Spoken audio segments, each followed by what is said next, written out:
nga tinira yung baka sa labas dahil matagal-tagal na parang buti. At ito nga, gagawa rin ako ng dinakdakan, may kasamang topo. Siyempre, maskara ng baboy. At yung ating bopis, paluto na rin. Pinagsabay na natin na rin yung malaking isda. At nung medyo luto na nga, bumangas na rin ako ng bagya dahil siyempre, bihira lang kasi mahuli to. Disgrasya pa. Kami na ng paramay kung saan na lumalabas ang mga dumarating. At may nagregalo pa nga sa akin dito, 2 pula. Carlos Uno. Ang bisita, may dala pang lumpia, may dala pang lahok na mantika. What? Ewan ko lang. Pag hindi naging masaya ang birthday mo.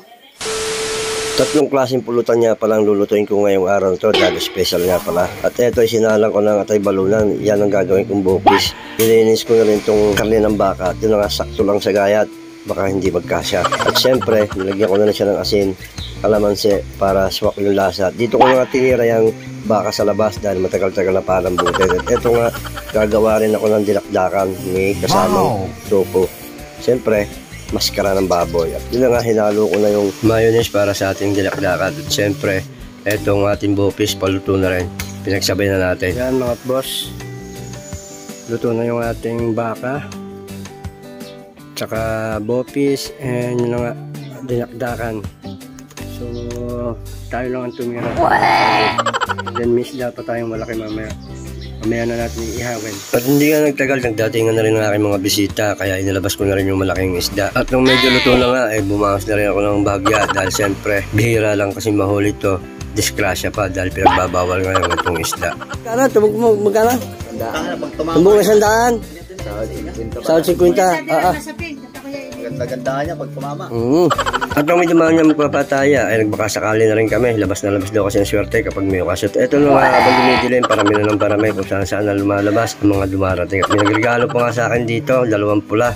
Carlos Uno. Kaya naman mababaguan. Hindi ko maintindihan na naman ito.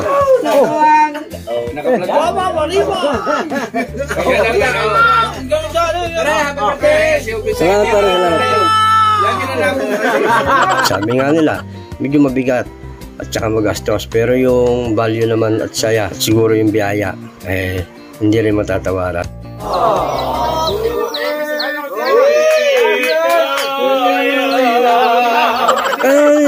Para po sa mga nagkakadagal na karawan, happy birthday! Ay, may dala mo matigay! Ang bati ko! Bro, salamat. Ay, walang jo.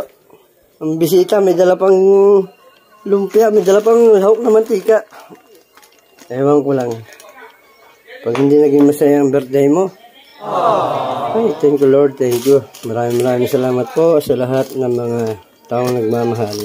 At ito nga, kahit gabi na, may dumarating pa, tapos may dala. Hindi ko talaga in-expect na magiging ganito kasaya yung aking kaarawan. Pero siyempre, ang lahat ng mga ito ay sa pagpapala naman ng Panginoon. Kaya maraming salamat talaga sa Panginoon. Dahil kahit papano, ay binibigyan pa rin tayo ng pagkakataon na maging masaya, lalo na sigit sa ating kaarawan. Sabi nga nila, mas mainam talaga na may kasama sa buhay, may kaibigan. Dahil yun na nga, hindi mo na naman dadala ng pera kung yan lang ang lagi mong kasama. Mas masaya pa rin ang memorya ang mga nangyayari sa buhay mong maganda, lalo kung kasama mo mga mahal mong kaibigan, mahal mo sa buhay.